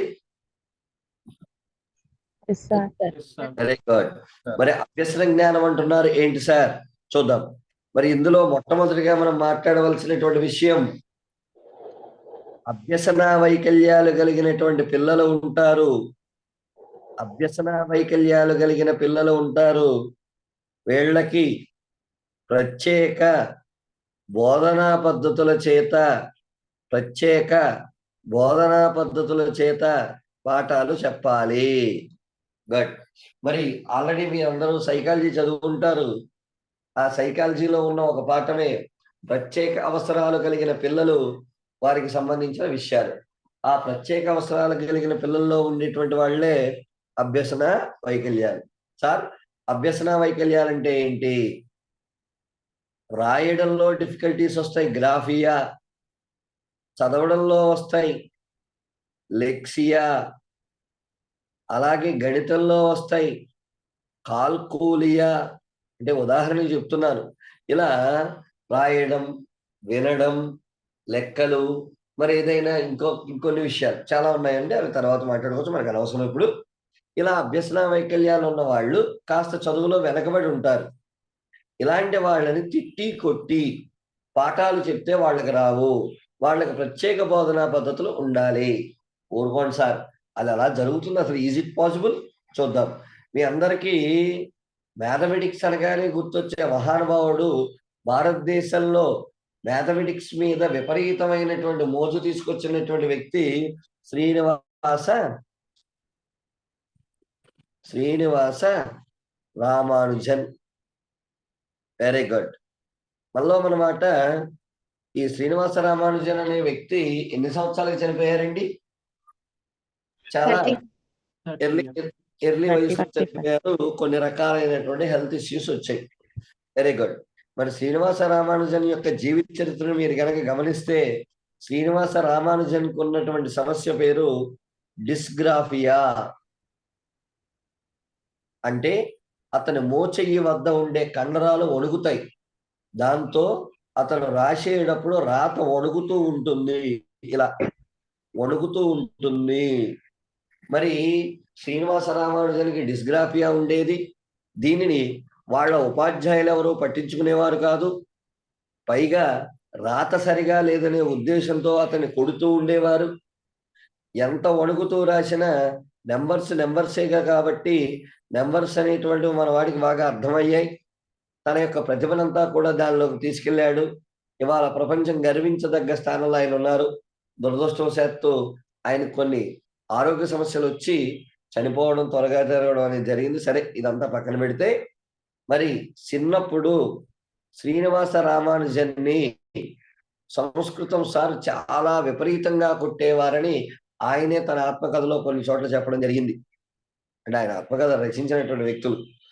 అలాగే శ్రీనివాస రామానుజన్ ఇతర సబ్జెక్టులో బాగా వెనకబడి ఉండేవాడు, మ్యాథ్స్ లో ముందుండేవాడు అనే విషయాన్ని కూడా అతని జీవితానికి సంబంధించిన విషయాలు చెప్తూ ఉంటారు. మరి ఇక్కడ ఇంకొక విషయాన్ని మీకు చెప్పాలి. శ్రీనివాస రామానుజన్ ఆయన కొన్ని థీరీస్ ని ఇంగ్లీష్ లోకి రాయలేక కొంతమంది ట్రాన్స్లేటర్లను పెట్టుకుని రాయించాడు అని చెప్తారు. ఆ ట్రాన్స్లేటర్లు ఆ థీరీని దొంగిలించడం జరిగింది. పాశ్చాత్యులు వాటిని దొంగిలించారని కూడా చెప్తూ ఉంటారు. నిజంగా మరి శ్రీనివాస రామానుజన్ అనే వ్యక్తికి ఇంగ్లీష్ భాషలో కనుక నైపుణ్యం వచ్చుండుంటే, ప్రత్యేక బోధనా పద్ధతులతో ఇంగ్లీష్ చెప్పుండుంటే, ఆయన థీరీలు ఆయనే రాసిండుంటే ఇవాళ ప్రపంచంలో చాలా రకాలైన విషయాలకు ఆయన పేరే ఉండేది. అలా లేకపోవడానికి కారణం డిస్గ్రాఫియా. ఇదొక అభ్యసన వైకల్యం. చెప్పాల్సిన పద్ధతి ఏంటంటే ప్రత్యేక బోధనా పద్ధతులు. అలాగే చూడండి, కొంతమంది పిల్లలు ఉంటారు, వాళ్ళని 9 అని రాయమంటాం. 9 అని రాయమంటే వాళ్ళు ఏం రాస్తారు? ఇలా రాస్తాడు. ఏంటంటే అది పి, కానీ వాడేమంటాడు? 9 అంటాడు. 7 రాయమంటాం ఇలాగా, వాడు ఎలా రాస్తాడు? ఇలా రాస్తాడు. అవునండి. ఆ రాయమంటాం, ఇలా రాయాలి, కానీ వాడేం చేస్తాడు? ఇలా రాస్తాడు. చూడండి, అందరం ఇలా మొదలు పెడితే వాడు ఇలా రాయడం మొదలు పెట్టాడు. ఇప్పుడు ఇక్కడ ఇవన్నీ నేను ఎందుకు చెప్తున్నానంటే చూడండి, దీన్ని మిర్రర్ ఇమేజెస్ అంటాం. ఇది కూడా మిర్రర్ ఇమేజే. ఇలా రాయడం కష్టమా అంటే నిజంగా 9ని ఇలా రాయడము, 7ని ఇలా రాయడమే కష్టం. ఇలా 9, 9, 7, 7గా రాయడం ఈజీయే. వీళ్ళు ఇలా రాయడం ఏంటి? వాళ్ళ మైండ్ లో జరిగిన కొన్ని ఇబ్బందులు. ఇలా రాసేటువంటి వ్యక్తులే గ్రేట్ సైంటిస్టులు అయ్యారు. అలా మిర్రర్ ఇమేజెస్ రాసే వాళ్ళే అత్యున్నతమైనటువంటి శాస్త్రవేత్త పేరు పొందారు. Sir Isaac Newton, Albert Einstein, Alexander Graham Bell, ఇలా చెప్పుకుంటూ వెళ్తే చాలా మంది గొప్ప గొప్ప సైంటిస్టులు అందరూ అభ్యసన వైకల్యాలు కలిగిన వారే. వారి వైకల్యాన్ని చూసి వెక్కిరించకుండా వాళ్ళకి ప్రత్యేక బోధనా పద్ధతులతో కనుక చెప్తే వారు చాలా మంచి రిజల్ట్స్ సాధిస్తారు అని చెప్తున్నది అధ్యాయం 2 అభ్యసనం జ్ఞానం. ఇక రెండో పాయింట్ ఏంటి సార్? విద్యార్థిని అభ్యసనలో భాగస్వామిని చెయ్యాలి. మోస్ట్ ఇంపార్టెంట్, గుర్తుంచుకోండి. విద్యార్థిని అభ్యసనలో భాగస్వామిని చెయ్యాలి. ఏంటి సార్? చూద్దాం. ఇదేమో బ్లాక్ బోర్డ్. ఉపాధ్యాయుడు బ్లాక్ బోర్డు వైపు తిరిగి ఏవేవో రాసుకుంటున్నాడు. పిల్లలకేసి చూడట్లేదు. ఈ పిల్లలందరూ ఇలా కూర్చుని ఉన్నారు, సారేమో బోర్డు వైపు ఉన్నారు. ఇంక ఈ పిల్లలు అనేటువంటి వాళ్ళు విద్యలో భాగస్వాములు కాకుండా, అభ్యసనలో భాగస్వాములు కాకుండా వాళ్ళందరూ వాళ్ళు చేస్తూ ఉంటారు. ఇప్పుడు నేను కనిపించకపోయినా నేను రాస్తున్న విషయాలు మీకు అత్యంత ముఖ్యమైనవి కాబట్టి, మీ ఉద్యోగాన్ని నిరూపించేవి కాబట్టి మీరు వింటున్నారు.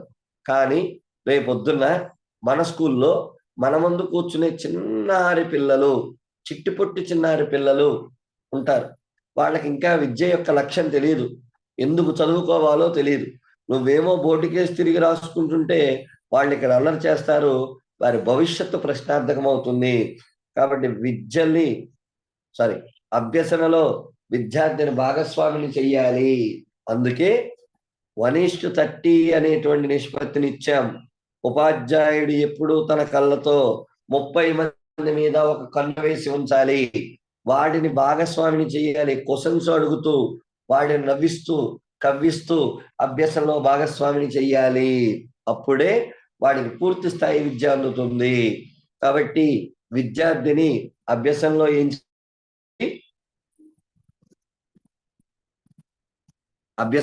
చేయాలి? భాగస్వామిని చెయ్యాలి. Very good sir. ఇక మూడవది ఏంటి సార్? మోస్ట్ ఇంపార్టెంట్ మాట్లాడబోతున్నాం.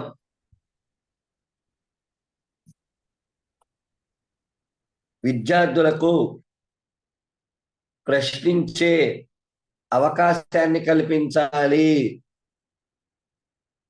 విద్యార్థులకు ప్రశ్నించే అవకాశాన్ని కల్పించాలి. గుడ్.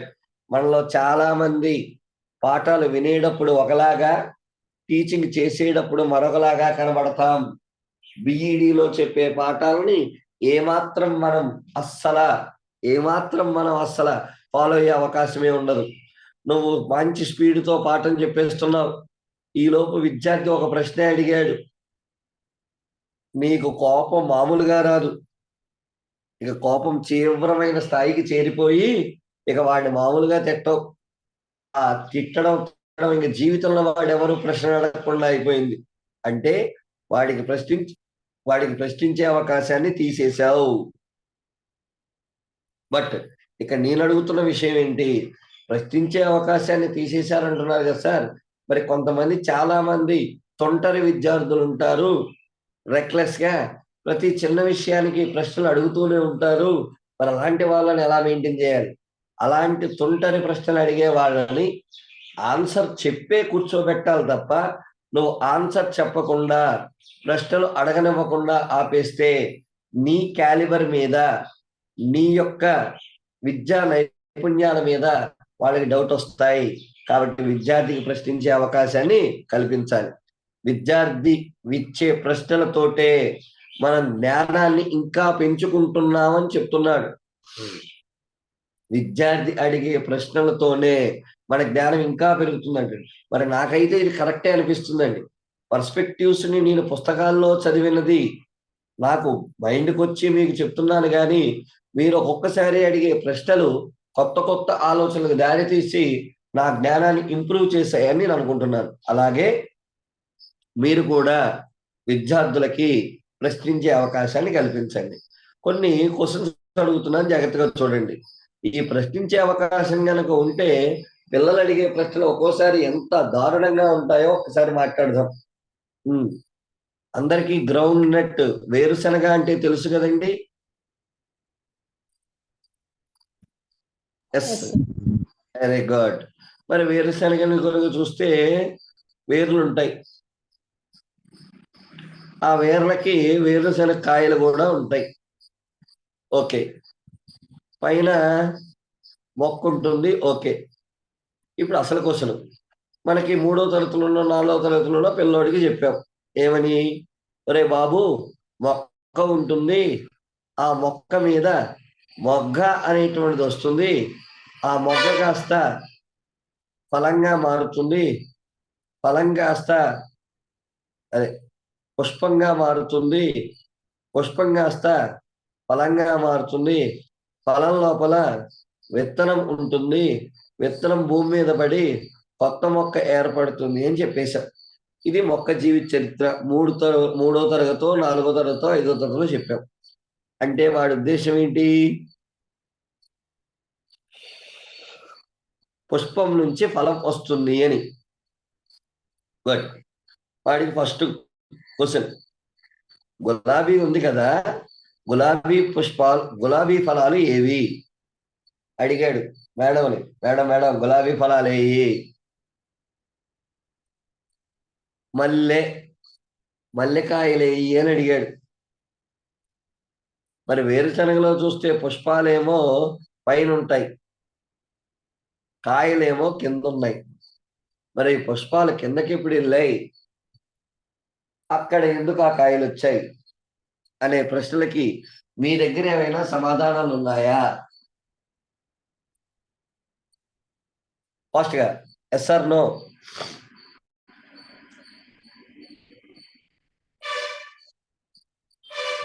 అందరూ ఉన్నారండి? Very good. కాబట్టి ఇక్కడ విషయం ఏంటంటే ఉన్నారా లేరా అనేటువంటి విషయం తెలియట్లేదు నాకు. ఎస్, ఇప్పుడు నేను అడిగిన ప్రశ్నలు ఉన్నాయి కదండి, ఇదే ప్రశ్నల్ని మిమ్మల్ని అడిగితే మీరు ఏం చెప్తారు అంటే కరెక్టే. ఊరుకోండి సార్, మేము మ్యాథమెటిక్స్ వాళ్ళలో మేమెందుకు చెప్పాలి? మరి డిఈడి వాళ్ళ పరిస్థితి ఏంటి? డిఈడి చేసి ఎస్జిటి చెప్పడానికి వెళ్తారు కదా, మరి వాళ్ళ పరిస్థితి ఏంటి? కాబట్టి విద్యార్థులకు ప్రశ్నించే అవకాశాన్ని కల్పించాలి. తద్వారా ఉపాధ్యాయుడి జ్ఞానం, విద్యార్థి జ్ఞానం రెట్టింపు అవుతుంది అని చెప్తున్నాడు. బట్ ఇంకాస్త ముందుకెళ్తున్నాను. ఏంటి సార్? కృత్యాధార బోధనను చేపట్టాలి. కృత్యాధార బోధన ద మోస్ట్ ఇంపార్టెంట్. కృత్యాల ఆధారంగా బోధన ఇవ్వాలి. ఏదో పాఠం అంటే మొక్కుబడిగా చెప్పి పాఠం అంటే ఏదోలాగా కాదు, వాడికి కృత్యాధార బోధన ద్వారా చెప్పాలి. ఫర్ ఎగ్జాంపుల్ చూద్దాం.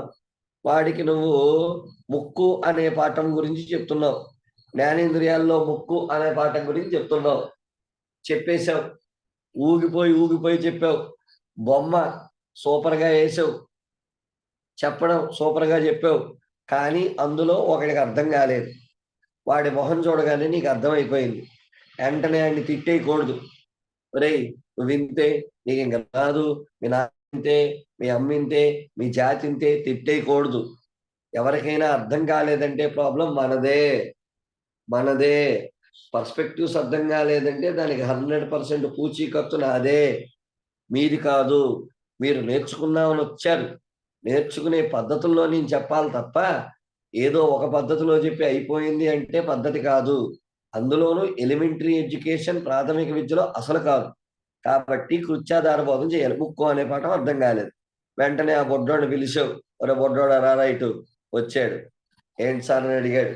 ఒరే ముక్కు గురించి చెప్పాను కదా, అర్థమైందా అని అడుగుతావు. వెంటనే వాడు చెప్తాడు, ఎందుకు అర్థం కాలేదంటే తిడతారేమో అనే భయంతో అర్థమయ్యింది అని చెప్తాడు. అప్పుడు అర్థమైంది కదా, నువ్వు ఓ పని చేయి. మరి మీ ఇంట్లో ఉన్నటువంటి కుటుంబ సభ్యులందరికీ ముక్కుందా అని అడిగితే ఉందంటాడు. వారి యొక్క చిత్రపటాలు, ముక్కు యొక్క ఆకారాలు, పటాలు గీసుకురా అని చెప్పావు. అంటే పాఠం చెప్పి వాడికి ఒక కృత్యం ఇచ్చావు, ముక్కు అనే పటం గీసుకురమని. ఇంకా వాడు పొంగిపోతాడు. చూడండి ఎంతలా పొంగిపోతాడు అంటే, సారు నాకు కాబట్టే ఈ పటం ఇచ్చారు, మిగతా ఎవ్వరికీ ఇవ్వలేదు. అంటే నేను అంత బాగా చదువుతానన్నమాట అని చెప్పి వాడి ఇంటికి వెళ్ళగానే ఫస్ట్ వాళ్ళ అమ్మ ముక్కుని గమనిస్తాడు, వాళ్ళ నాన్న ముక్కుని గమనిస్తాడు, వాళ్ళ అన్నాదమ్ముల ముక్కులు గమనిస్తాడు, పటాలు గీసుకొస్తాడు. ఈ ముక్కుని గమనించే టైంలో ఆ ముక్కుతో సంబంధించిన విషయాలన్నింటినీ కూడా రీకలెక్ట్ చేసుకుంటాడు, ముక్కులతో సంబంధించిన విషయాలన్నీ. అప్పుడు ఇంకా వాడి జీవితంలో మర్చిపోడు. దీన్ని కృత్యాధార బోధన అంటారు. మోస్ట్ ఇంపార్టెంట్ గుర్తుంచుకోండి. కాబట్టి ఇక్కడ చెప్పాల్సినటువంటి బోధన కృత్యాధార బోధన. అలాగే ఉపాధ్యాయుడు విద్యార్థికి శిశుకేంద్రీకృత పద్ధతిలో బోధన చెయ్యాలి. సార్ శిశుకేంద్రీకృత పద్ధతి అంటే ఏంటి? ఇప్పుడు నేను చెప్తుంది ఉపాధ్యాయ కేంద్రీకృత పద్ధతి అండి. ఉపాధ్యాయుడికి ఏమొచ్చో అవన్నీ చెప్పేసి వెళ్ళిపోతాడు. నీ మనోభావాలతోటి, నీ ప్రశ్నలతోటి నాకు సంబంధం లేదు, నాకేమొచ్చిందో అది నీకు చెప్పేసాను, అయిపోయిందంతే. కానీ శిశు కేంద్రీకృత పద్ధతి అలా కాదు. శిశువు యొక్క అనుభవాలతోటి,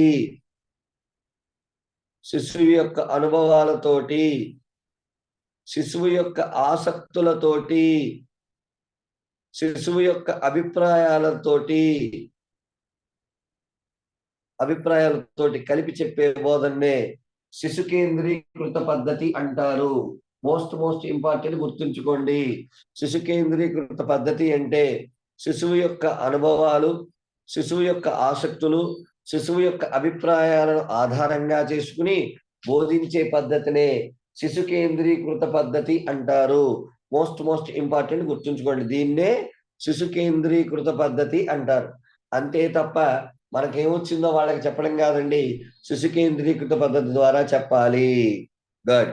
ఇంకాస్త ముందుకెళ్తున్నాను. ఏంటి సార్, మరి అన్ని సబ్జెక్టులను కలిపి బోధించాలి, అన్ని సబ్జెక్టులను కలిపి బోధించాలి. అదేంటి సార్ అదెలా కుదురుతుంది? మ్యాథ్స్ లో మేము అన్ని సబ్జెక్టులు ఎలా కలుపుతాం? మ్యాథ్స్ లో నువ్వు అడవులు అనేటువంటి దాని మీద లెక్క చేయిస్తున్నావు. అడవుల గురించి చెప్పచ్చు, పర్యావరణం గురించి చెప్పచ్చు, మరి దానికి సంబంధించిన చరిత్రను చెప్పచ్చు. అలాగే మైక్రోస్కోప్ అనే పాఠం చెప్తున్నాం. మైక్రోస్కోప్ ఈ పాఠం చెప్తున్నప్పుడు ఇందులో అద్దాలు ఉంటాయి, వాటిని కటకాలు అంటాం, ఫిజిక్స్ లో వస్తుంది. మరి ఆ అద్దాల తయారీలో వాడే రసాయనాలు ఉంటాయి, ఆ రసాయనాలు అనేటువంటివి కెమిస్ట్రీలో వస్తాయి. ఈ మైక్రోస్కోప్ ఉపయోగించి చిన్న చిన్న సూక్ష్మ జీవులను చూస్తూ ఉంటాం, బయాలజీలోకి వస్తూ ఉంటుంది. అలా ఒక పాఠం చెప్పేటప్పుడు అనేక విషయాలను మనం అవగాహనలోకి తెచ్చుకుని అన్నిటినీ కలిపి వాడికి చెప్పాలి. ముందు వాడికి చెప్పాలంటే ముందు మనకు రావాలి కదండి. కాబట్టి అన్ని సబ్జెక్టులను కలిపి బోధించాలి. గుడ్. పుస్తక జ్ఞానంతో పాటు చుట్టూ ఉండే పరిసరాల గురించి కూడా అతనికి తెలియజేయాలి. చుట్టూ ఉండే పరిసరాల గురించి తెలియజేయాలి. మోస్ట్ ఇంపార్టెంట్ గుర్తుంచుకోండి. అదేంటి సార్ పుస్తకంలో ఉన్నది చెప్పకుండా చుట్టూ ఉండే పరిసరాల గురించి చెప్తూ ఉంటే సిలబస్ అవుతుందా? సిలబస్ అవ్వగొట్టడమే నీ ప్రధాన ధ్యేయం కాదు. వాడికి చుట్టూ ఉండే పరిసరాలు చెప్పాలి. అప్పుడే అతను బతికేటువంటి ఆ పరిస్థితుల గురించి, అతను నివసిస్తున్న చుట్టూ ఉన్న పరిస్థితుల గురించి బాగా తెలుసుకుంటాడు. ఎగ్జాంపుల్ చూద్దాం. ఒక అడవిలో కొత్తగా ఒక మాస్టారు పాఠాలు చెప్పడానికి వెళ్ళాడు. అడవిలో ఒక చిన్న గ్రామం ఉంది. ఆ గ్రామంలో ఒక ఆయన పాఠాలు చెప్పడానికి వెళ్ళాడు. ఈ వెళ్ళి అడవిలో రాకపోకలు సాగిస్తున్నాడు. ఒకరోజు అడవిలో ఇతన్ని పాము కాటు వేసింది. అక్కడే ఉన్నటువంటి ఒక అమ్మాయి ఒక వేరు మూలిక తెచ్చి ఆ మూలిక ద్వారా ఉపాధ్యాయుడి ప్రాణాన్ని కాపాడింది. ఇప్పుడు చెప్పండి, పుస్తక జ్ఞానం గొప్పదైందా? చుట్టూ ఉన్న పరిసరాల జ్ఞానం గొప్పదైందా? చుట్టూ ఉన్న పరిసరాల జ్ఞానమే గొప్పదై. అప్పటి నుంచి ఆ ఉపాధ్యాయుడు మిగతా విషయాలన్నిటి గురించి కూడా పిల్లలకి చెప్పడం మొదలుపెట్టాడు. ఎందుకు సార్? ఇప్పుడు పిల్లలకి వరంగల్లో ఉన్న పిల్లలకి వరంగల్లో ఉన్నటువంటి రామప్ప దేవాలయం గురించి, వరంగల్లో ఉన్న 1000 స్తంభాల గుడి గురించి చెప్తే వాడు రేపొద్దున వాటి గురించి తెలుసుకుంటాడు. అంతే తప్ప ఎక్కడ ఉన్న ఎడార్ల గురించి, ఎక్కడ ఉన్న మంచుల గురించి చెప్పొద్దనట్లేదండి. ఫస్ట్ ప్రయారిటీ చుట్టూ ఉన్న పరిసరాల గురించి తెలియజేయాలి. ఇంకాస్త ముందుకెళ్తున్నాను. విద్యార్థికి సాంస్కృతిక వాస్తవాలు తెలియజేయాలి.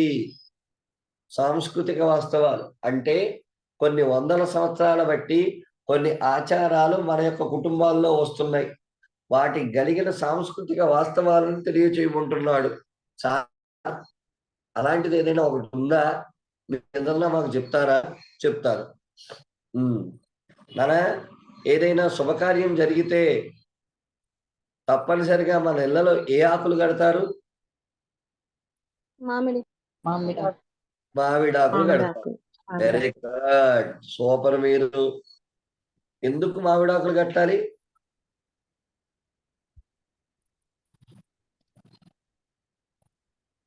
చాలా మంది వస్తారు. చాలా మంది వస్తారు.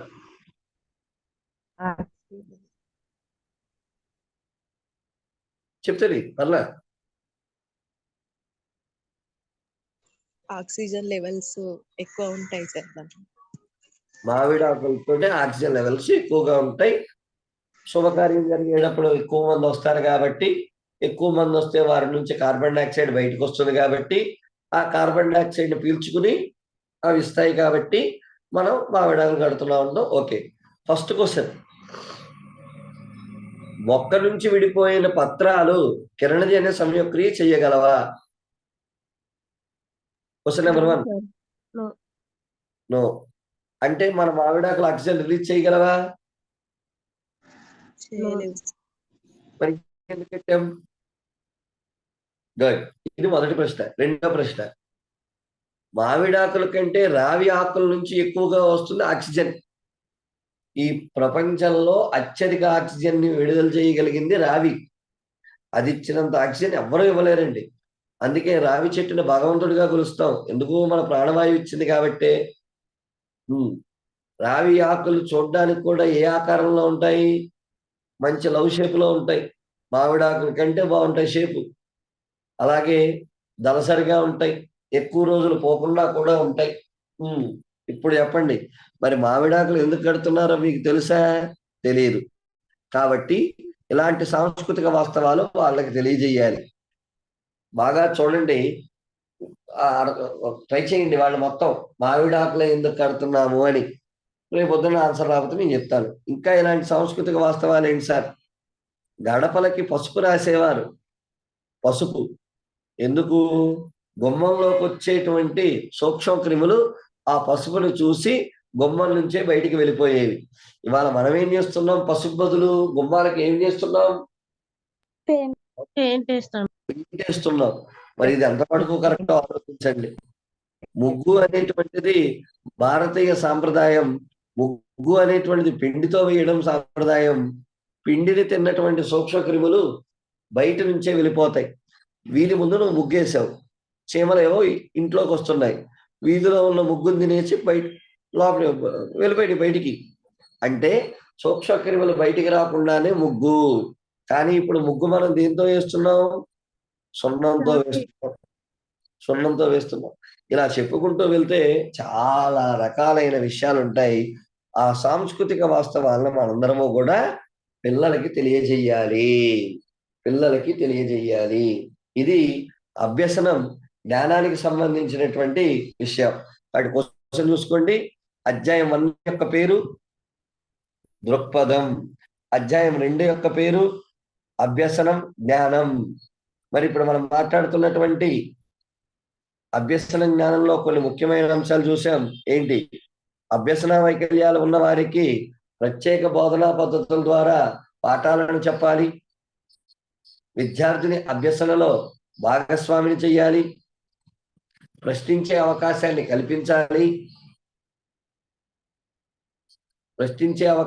కల్పించాలి. మరి పిల్లవాడికి కృత్యాధార బోధనను చెప్పాలి, శిశు కేంద్రీకృత పద్ధతిలో బోధనను చెప్పాలి. అలాగే విద్యార్థి యొక్క స్థాయిని మనం అంచనా వేసేసి వీడింతే అనే అభిప్రాయాన్ని మార్చుకోవాలి. శిశువు మీద మన అభిప్రాయాన్ని మార్చుకోవాలి. వీడింతే, వీడిలాగే ఉంటాడు, వీళ్ళ జాతి ఇంతే, వీళ్ళలో ఎవరికీ చదువు రాదు అనేటువంటి అభిప్రాయాలు మార్చుకోవాలి. నీకు చెప్పడం రాకపోతే వాడికి రాదు, ముందు నువ్వు మారాల్సిన విషయం ఉంటుంది. అలాగే పుస్తక జ్ఞానాన్ని మరి చుట్టూ ఉండే పరిసరాలతోటి కలపాలి. చుట్టూ ఉండే పరిసరాలని పుస్తక జ్ఞానంతో కలిపి చెప్పవచ్చు.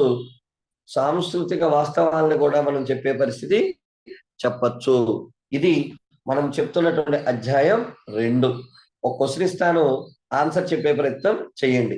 Most important. ఎన్సిఎఫ్ ప్రకారం సరికానిది. ఎన్సిఎఫ్ ప్రకారం సరికానిది.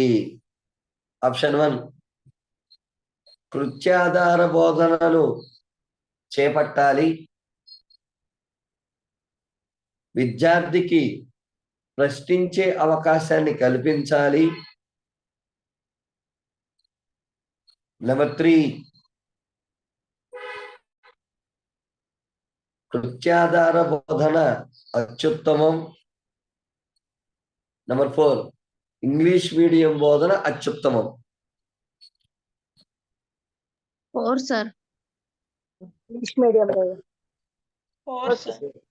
ఎందుకంటే కృత్యాధార బోధన ఆల్రెడీ మనకు వచ్చింది, ప్రశ్నించే అవకాశం వచ్చింది, మళ్ళీ కృత్యాధార ఇచ్చానండి, సారీ.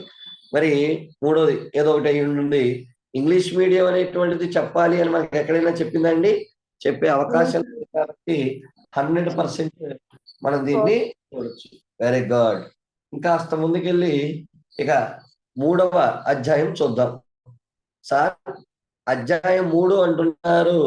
అధ్యాయం 3లో ఏముంటాయి సార్? అధ్యాయం 3లో ముందుగా పాఠ్యాంశాల గురించి చెప్పమంటున్నాడు.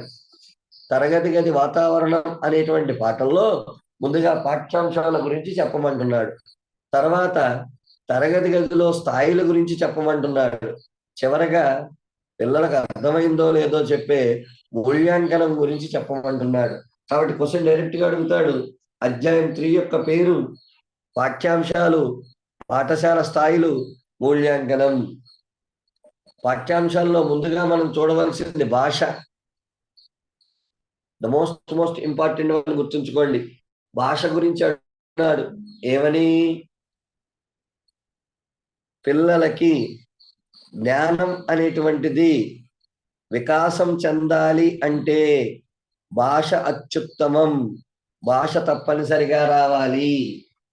పిల్లలలో జ్ఞాన వికాసం జరగాలన్నా, మెదడు వికాసం జరగాలన్నా వాళ్ళకి భాష మీద పట్టు రావాలంట. సింపుల్గా అండి, అసలు చిన్నపిల్లలకి జ్ఞానం అంటే ఏంటి? వాడొచ్చి ఇది ఇవ్వు అంటాడు. అప్పుడు ఇది కాదు నాన్న, ఇవి నీళ్లు అని చెప్తాం. అంటే వాడికి నీళ్లు అని చెప్పింది దేని ద్వారా? భాష ద్వారా. కాబట్టి పిల్లలకి జ్ఞానం అనేది రావాలి అంటే భాష తప్పనిసరి. అలాగే ఉన్నత ప్రాథమిక స్థాయి నుంచి త్రిభాషా సూత్రాన్ని అమలు చెయ్యాలి. The most important one. దీన్ని కొఠారి చెప్పారు. యశ్పాల్ శర్మ కూడా కొఠారి చెప్పిన విషయాన్ని అంగీకరించి దీన్నే తీసుకొచ్చాడు. ఉన్నత ప్రాథమిక స్థాయి నుంచి త్రిభాషా సూత్రాన్ని అమలు చెయ్యాలి. గుడ్. గిరిజన ప్రాంతాల వారు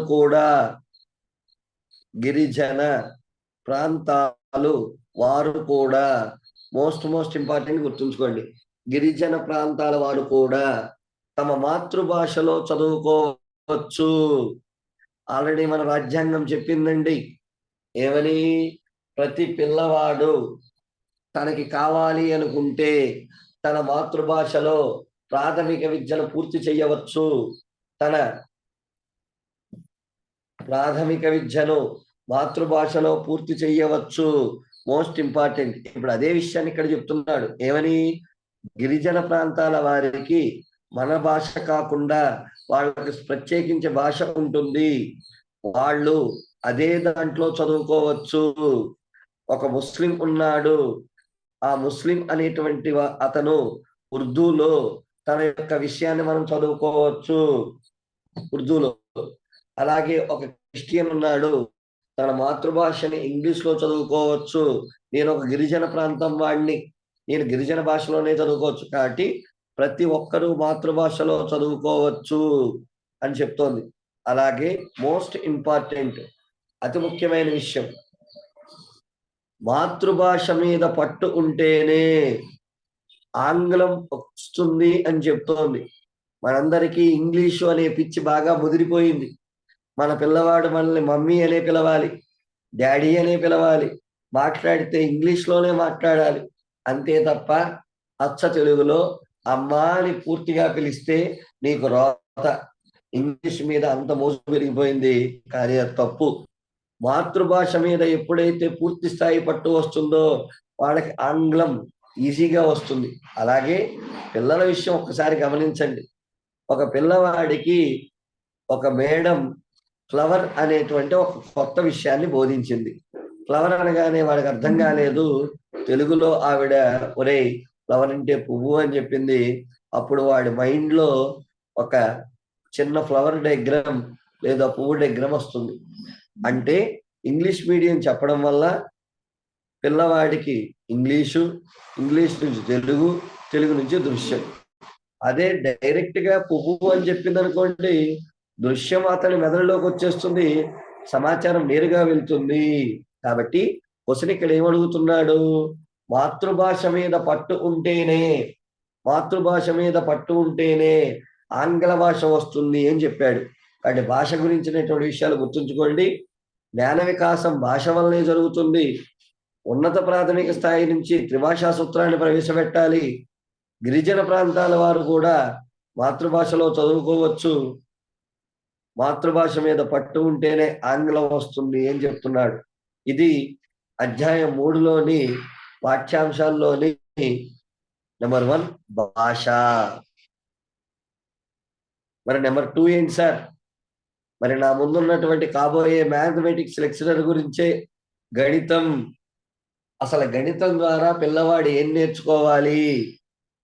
గణితం ద్వారా పిల్లవాడు తార్కిక ఆలోచనను నేర్చుకోవాలి. తార్కిక ఆలోచన, ఎనలైటికల్ రీజనింగ్ అంటే ఎలా చెయ్యాలి, సాల్వ్ ఎలా చెయ్యాలి అంటే విషయాలను నేర్చుకోవాలి. అంతే తప్ప బట్టి పద్ధతిని తొలగించేలా ఉండాలి. చాలా మందికి మ్యాథ్స్ అంటే భయం ఉండి మ్యాథ్స్ కూడా బట్టి పడతారు, కానీ తప్పు. నువ్వు మ్యాథ్స్ చెప్పేది ఎందుకు? వాడిలో రీజనింగ్ పెంచడానికి, తార్కిక ఆలోచనను పెంచడానికి. నెంబర్ 2, గణితం చెప్పడానికి 2వ కారణం అమూర్తాలు చేపట్టడానికి. అమూర్తాలు చేపట్టడం గురించి. అమూర్తాలు చేపట్టడం అంటే ఏంటి సార్? చాలా సింపుల్. లేని విషయాన్ని ఊహించుకోవడాన్ని అమూర్తం అనే పేరుతో చెప్తారు. లేని విషయాన్ని ఊహించుకోవడాన్ని అమూర్తం అనే పేరుతో చెప్తారు. లేని విషయం ఊహించుకోవడం ఏంటి సార్? మ్యాథమెటికల్ లెక్చరర్ గా నువ్వు స్తూపం అనే పదం చెప్పావు, వెంటనే వాడి మైండ్ లోకి స్తూపం రావాలి. చతురస్రం అన్నావు, చతురస్రం రావాలి. మరి గోళం అన్నావు, గోళం గుర్తు రావాలి. అలా లేని విషయాలని ఊహించుకునేటువంటి దాన్నే అమూర్తాలు చేపట్టడం అనే విషయంగా చెప్తాం. కాబట్టి గణితం అమూర్తాలను చేపట్టేదిగా ఉండాలి. నెంబర్ 3, గణితం ఏం చెయ్యాలి సార్? విద్యార్థి యొక్క సమస్య పరిష్కారానికి ఉపయోగపడాలి. సార్ విద్య సమస్య పరిష్కారానికి ఉపయోగపడడం ఏంటి? మాకేమీ అర్థం కాలేదు. జాగ్రత్తగా వినండి. సమస్య పరిష్కారం అంటే మ్యాథమెటిక్ ప్రాబ్లం చేసేటప్పుడు స్టెప్ వైజ్ గా వెళ్తాం. ఎంత పెద్ద సమస్య అయినా తీరిపోతుంది.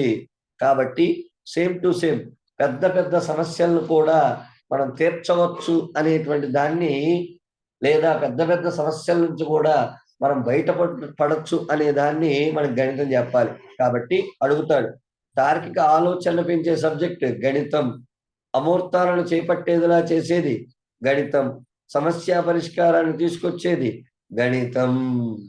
మరి భాషలో ఏం చెప్పిందండి? ఆంగ్ల భాష మీద పట్టుండాలంటే మాతృభాష ఉండాలి. అలాగే గిరిజన ప్రాంతాల వారు కూడా తమ మాతృభాషలో చదువుకోవచ్చు. ఉన్నత ప్రాథమిక స్థాయి నుంచి మరి త్రిభాషా సూత్రాన్ని ప్రవేశపెట్టాలి. జ్ఞాన వికాసం జరగాలంటే భాష తప్పనిసరి అని చెప్పుకున్నాం. ఇది మనం చెప్పుకున్నటువంటి అధ్యాయం 3లోని 2వది గణితం. ఇక నెక్స్ట్ 3వది చూడాలి. ఓకేనండి, మరి అది రేపు చూద్దాం. సెషన్ క్లోజ్ చేసే టైం వచ్చింది. ఏమైనా డౌట్స్ ఉంటే ఒకసారి అడగండి.